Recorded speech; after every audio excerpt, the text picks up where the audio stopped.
الحمد لله نحمده ونستعينه ونؤمن به ونتوكل عليه ونعوذ بالله من شرور أنفسنا ومن سيئات أعمالنا من يهده الله فلا مضل له ومن يضلله فلا هادي له وأشهد أن لا إله إلا الله وأشهد أن محمدا عبده ورسوله أرسله بالهدى ودين الحق ليظهره على الدين كله وكفى بالله شهيدا اللهم صل على محمد وعلى آل محمد كما صليت على إبراهيم وعلى آل إبراهيم وبارك على محمد وعلى آل محمد كما باركت على إبراهيم وعلى آل إبراهيم إنك حميد مجيد أما بعد فاتقوا الله عباد الله أعوذ بالله من الشيطان الرجيم بسم الله الرحمن الرحيم يا أيها الناس اتقوا ربكم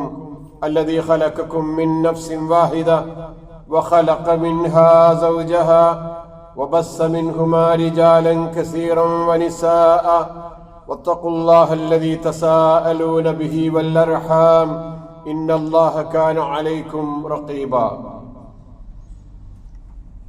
ഏറെ ആദരണീയരായ സത്യവിശ്വാസികളെ വിശ്വാസിനികളെ, ഏകനായ പടച്ചറബിന്റെ വിധിവിലൊക്കെ ശ്രദ്ധിച്ച് സൂക്ഷിച്ച് അള്ളാഹുവിന് ഇഷ്ടപ്പെടും വിധം ജീവിതം ക്രമീകരിക്കണേ എന്ന് എല്ലാവരെയും ആദ്യമായി ഓർമ്മപ്പെടുത്തുന്നു, പ്രത്യേകമായി വസിയ്യത്ത് ചെയ്യുന്നു.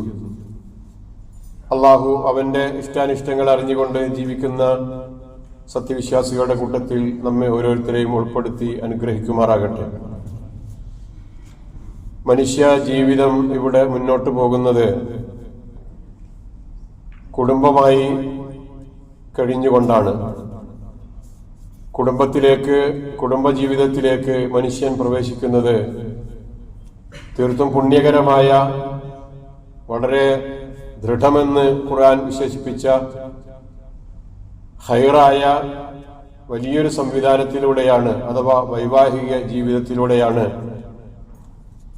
മനുഷ്യൻ കുടുംബ ജീവിതത്തിലേക്ക് പ്രവേശിക്കുന്നത്.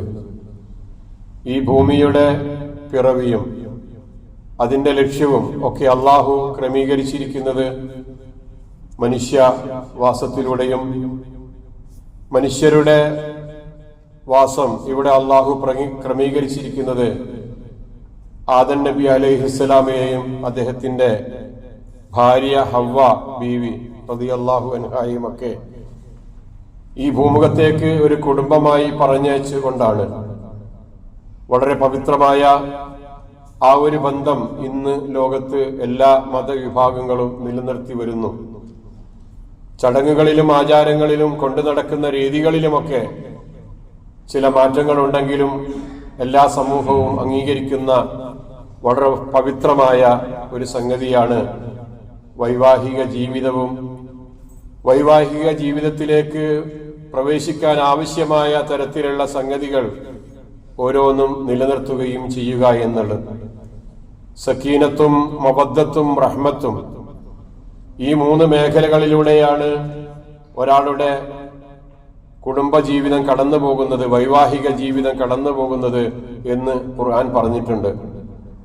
ആദ്യമായി ഇരു ആളുകൾക്കും ഇണക്കും തുണക്കും ഉണ്ടാകുന്ന സമാധാനത്തെ സംബന്ധിച്ചാണ് സക്കീനത്ത് കൊണ്ട് ഉദ്ദേശിക്കുന്നത്. അവർക്കിടയിലുള്ള പ്രേമവും സ്നേഹവും, അതാണ് മവദ്ദത്ത് കൊണ്ട് വിവക്ഷിക്കപ്പെടുന്നത്.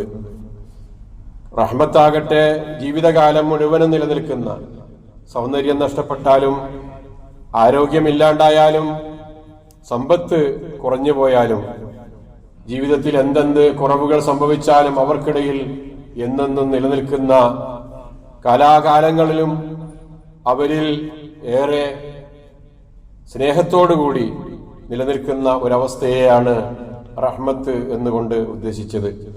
ഈ നിലക്ക് സംവിധാനിക്കപ്പെട്ട ഒരു കുടുംബ ജീവിതം, അത് കൃത്യമായി നമ്മൾ പരിശോധിക്കേണ്ടതുണ്ട്. നമുക്കറിയാം, അത് നമ്മൾ ഒന്നുകിൽ അവിടെയാണുള്ളത്, ആ ജീവിതത്തിലാണുള്ളത്, അല്ലെങ്കിൽ നമ്മുടെ മക്കൾക്കും വേണ്ടപ്പെട്ടവർക്കുമൊക്കെ അത്തരത്തിലുള്ള ജീവിതത്തെ സംബന്ധിച്ച് ആലോചിച്ചു കൊണ്ടിരിക്കുന്ന ആളുകളാണ് നമ്മൾ എന്നുള്ള നിലക്ക് നമുക്ക് ഈ വിഷയത്തെ സംബന്ധിച്ച് കൂടുതലായി മനസ്സിലാക്കേണ്ടതായിട്ടുണ്ട്. കാരണം ഇവിടെ നിന്ന് ഒരു തിരിഞ്ഞു നടത്തം ആലോചിക്കുന്നു സമൂഹം.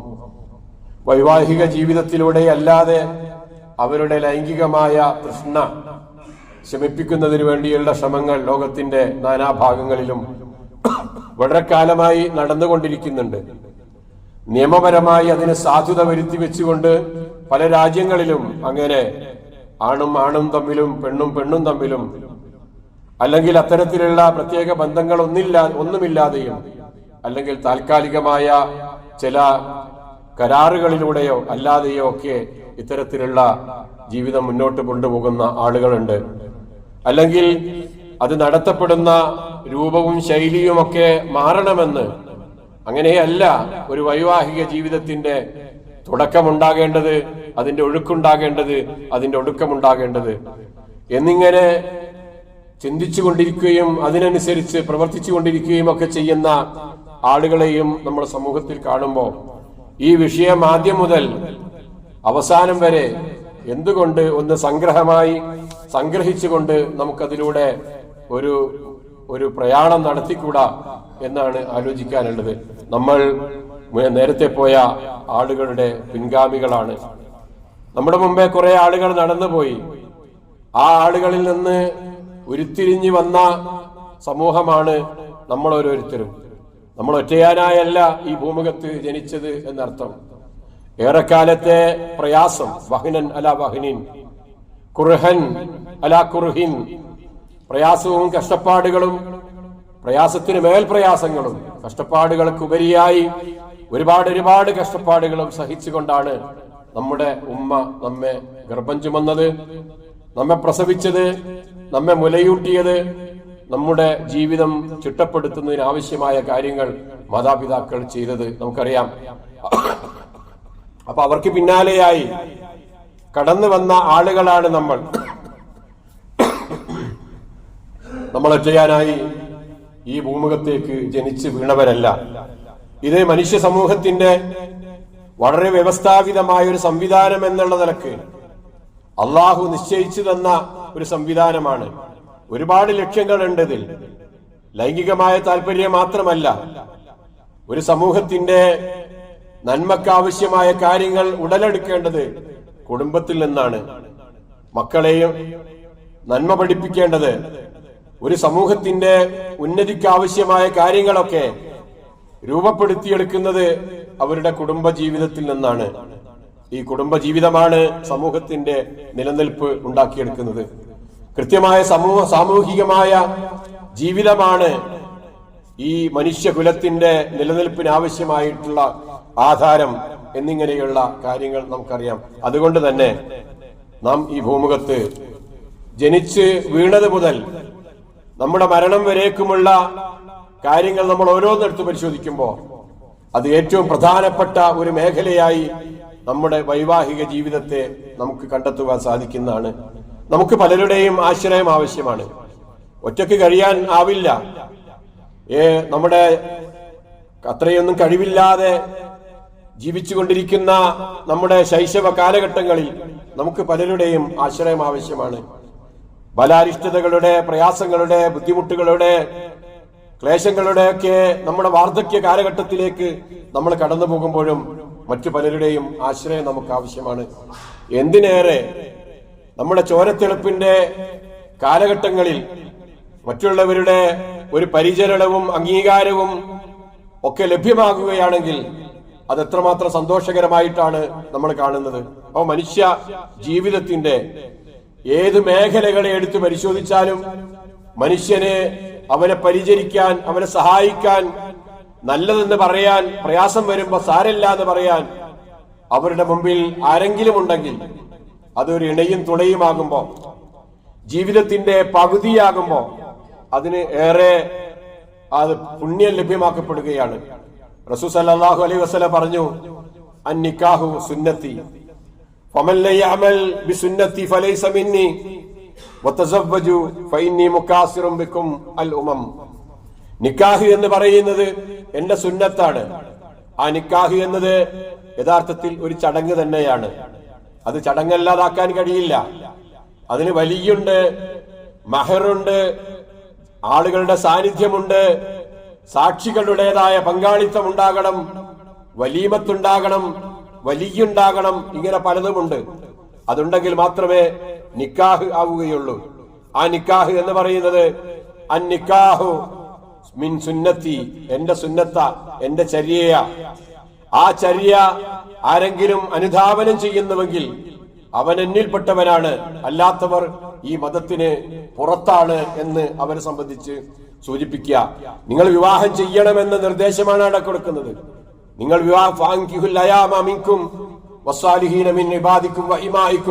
ഖുർആൻ പ്രഖ്യാപിക്കുന്നുണ്ട്. നിങ്ങളിലുള്ള നിങ്ങളുടെ മക്കളെ, നിങ്ങളുടെ വേണ്ടപ്പെട്ടവരെ, പ്രയാസം അനുഭവിക്കുന്നവരെ ഒക്കെ വിവാഹത്തിന് വേണ്ടി നിങ്ങൾ പ്രേരിപ്പിക്കണം. അവരെ വിവാഹം ചെയ്തു കൊടുക്കുന്നതിന് നിങ്ങളുടെ പങ്കാളിത്തം എന്താണ് ചെയ്യേണ്ടത്? വധുവിന് വരനെ കണ്ടെത്തുക, പെൺകുട്ടിക്ക് അവന് വരനെ കണ്ടെത്തി കൊടുക്കുക, ആണിന് നല്ല ഇണയെ കണ്ടെത്തി കൊടുക്കുക, എന്നിങ്ങനെയുള്ള ജോലികൾ ചെയ്യാം.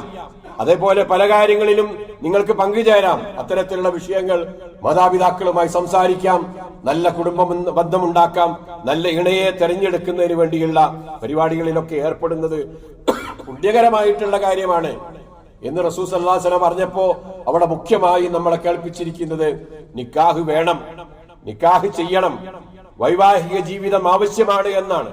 ബ്രഹ്മചര്യം ഇസ്ലാമികമല്ല എന്ന് പറഞ്ഞു. ഒരാൾ ഞാനൊരിക്കലും വിവാഹം ചെയ്യില്ല, വിവാഹം ചെയ്താൽ എന്റെ ആരാധനാകർമ്മങ്ങൾക്കും എന്റെ സാമൂഹികമായ രംഗത്തിനുമൊക്കെ അത് മുടക്കം വരുത്തുന്നതാണ് എന്ന് പറഞ്ഞുകൊണ്ട് ഒരാൾ തീരുമാനമെടുക്കാൻ പറ്റില്ല. അങ്ങനെ തീരുമാനമെടുക്കുന്നുണ്ടെങ്കിൽ നിങ്ങൾ നോമ്പ് നോൽക്കണം. റസൂൽ സല്ലല്ലാഹു അലൈഹി വസല്ലമയുടെ കൽപ്പന, നിങ്ങൾ യാ മഅ്ശറ ശബാബ് മൻ ഇസ്തതഅ മിൻകും അൽബാഅത ഫല്യതസവ്വജ്, നിങ്ങൾക്ക് കഴിയാനുള്ള ശേഷിയുണ്ടെങ്കിൽ, ഭാര്യ ഭർത്താക്കന്മാരായി കഴിയാനുള്ള ശേഷിയുണ്ടെങ്കിൽ, ഒരുപാട് പ്രയാസങ്ങളും ബുദ്ധിമുട്ടുകളും ഉണ്ടാകാം, സാമ്പത്തികമായ ഞെരുക്കങ്ങൾ ഉണ്ടാകാം. ആ പ്രയാസങ്ങളൊക്കെ പരസ്പരം പങ്കുചേർന്നുകൊണ്ട്, അറിഞ്ഞുകൊണ്ട്, അലിഞ്ഞു ചേർന്നുകൊണ്ട് അതിനെ ആ കാര്യങ്ങളെ ഉൾക്കൊണ്ടുകൊണ്ട് മുന്നോട്ട് പോകാനുള്ള സാധ്യതകൾ നിങ്ങളുടെ ജീവിതത്തിലുണ്ടെങ്കിൽ വിവാഹം ചെയ്യണം എന്നാണ് ഇസ്ലാമിന്റെ പ്രഖ്യാപനം. ഇങ്ങനെ വിവാഹത്തിൽ നിന്ന് വിട്ടുനിൽക്കുന്നുവെങ്കിൽ പിന്നെ നിങ്ങൾക്ക് കരണീയം എന്താണെന്ന് അറിയാമോ? നിങ്ങൾ നോമ്പ് നിൽക്കുകയാണ് വേണ്ടത്. നോമ്പെന്നത് വികാരം അടക്കി നിർത്തേണ്ട രംഗമാണ്. ഭാര്യാഭർത്താക്കന്മാരുമായി ബന്ധപ്പെടാൻ പറ്റാത്ത സാഹചര്യമാണ് നോമ്പ് നിൽക്കുന്ന സമയത്തിലുള്ളത്. ആ നിലക്ക് നിങ്ങൾക്ക് അങ്ങനെയുമാണെങ്കിൽ ജീവിതം ക്രമീകരിക്കാവുന്നതാണ് എന്ന് വൈവാഹിക ജീവിതം നീട്ടിക്കൊണ്ടുപോകുന്ന, വിവാഹ ജീവിതത്തിലേക്ക് കടന്നിട്ടില്ലാത്ത ചെറുപ്പക്കാരെ നോക്കിയാണ് അള്ളാഹുവിന്റെ പ്രവാചകൻ സല്ലല്ലാഹു അലൈഹി വസല്ലമ ഈ പ്രഖ്യാപനം നടത്തിയത് എന്ന് കാണാൻ സാധിക്കുന്നതാണ്. അവസാനിപ്പിക്കാം. തീർത്തും പുണ്യകരമായ, ഏറെ ശ്രേഷ്ഠകരമായ, വളരെ വിശിഷ്ടമെന്ന് വിശേഷിപ്പിച്ച ഈ വൈവാഹിക ജീവിതത്തിന്റെ നാനാവശങ്ങളെ സംബന്ധിച്ച് നമ്മൾ കൃത്യമായി ഒന്നുകൂടി പഠിക്കേണ്ടതുണ്ട് എന്ന്. അത് പഠിക്കുന്നത് എന്തിനാ? പുതുതായി ഈ ജീവിതത്തിലേക്ക് കടന്നു വരുന്ന ആളുകൾക്ക് എന്താണ് ഇസ്ലാം ഉദ്ഘോഷിക്കുന്ന വൈവാഹിക ജീവിതം എന്ന് തിരിച്ചറിയാൻ, ആ ജീവിതത്തിലേക്ക് കടന്നു പോകുമ്പോ ഏറ്റവും സുന്ദരമായി, ഏറ്റവും ശാന്തമായി, കാറ്റും കോളുമില്ലാതെ ഈ ജീവിതത്തെ എങ്ങനെ മുന്നോട്ട് കൊണ്ടുപോകാൻ എന്ന കാര്യത്തെ സംബന്ധിച്ച് മനസ്സിലാക്കുന്നതിന് വേണ്ടി, ജീവിതത്തിന്റെ അവസാനമെത്തുമ്പോഴും വാർദ്ധക്യത്തിന്റെ അങ്ങേ തലയിലേക്ക് എത്തുമ്പോഴും അവിടെ ആ സ്നേഹം പരസ്പരം തിരിച്ചറിഞ്ഞുകൊണ്ട് കഴിയാൻ, ഇണയും തുണയുമായി കഴിയാൻ, ജീവിതത്തിന്റെ ആ ഒരു വശം കൃത്യമായി ഉപയോഗപ്പെടുത്താൻ സാധിക്കുന്ന രൂപത്തിലുള്ള വിഷയങ്ങളിലൂടെ നമുക്ക് കടന്നുപോകാൻ സാധിക്കേണ്ടതുണ്ട് എന്നാ സൂചിപ്പിച്ചത്. നമ്മൾ ഇവിടെ മനസ്സിലാക്കേണ്ട ആയത്ത് സൂറത്തുർ റൂമിലെ വമിൻ ആയാതിഹി അൻ ഖലഖ ലക്കും മിൻ അൻഫുസികും അസ്വാജ ലിതസ്കുനു ഇലൈഹാ വജഅല ബൈനകും മവദ്ദതൻ വറഹ്മ, നിങ്ങൾക്ക് നിങ്ങളിൽ നിന്ന് തന്നെയുള്ള ഇണയെ ഉണ്ടാക്കി തന്നു. മറ്റേതെങ്കിലും സൃഷ്ടികളിൽ നിന്നുള്ള ആളുകളെയല്ല നിങ്ങളുടെ ഇണയാക്കി അള്ളാഹു നിശ്ചയിച്ചത്. മനുഷ്യരെ നിങ്ങളുടെ കൂട്ടത്തിൽ നിന്ന് തന്നെയാണ്. പടച്ചവൻ ഉണ്ടാക്കി വെച്ച സംവിധാനമാണ് ആണും പെണ്ണും തമ്മിലുള്ള ആകർഷണം എന്ന് പറയുന്നത്. ആണും പെണ്ണും തമ്മിൽ അവർ ഒരുമിച്ച് ജീവിക്കുമ്പോൾ കിട്ടേണ്ട ആ സക്കീനത്ത് അവരുടെ ജീവിതത്തിൽ ഉണ്ടാവുക എന്നുള്ളത്, സമാധാനവും ശാന്തതയും സ്വസ്ഥതയും ആ വീട്ടിലേക്ക് കടന്നു വന്നാൽ തന്റെ ഇണയെ കണ്ടാൽ സമാധാനപ്പെടണം. ഒരുപക്ഷെ നിങ്ങൾ പുറത്ത് കൂടുതൽ അഴകുള്ള, ചന്തമുള്ള, സൗന്ദര്യമുള്ള, ആകർഷണീയമായ ഏതെങ്കിലും സ്ത്രീയെയോ ആണിനെയോ ഒക്കെ നിങ്ങൾ കണ്ടാൽ വേഗം വീട്ടിലേക്ക് തിരിച്ചു പോകണം.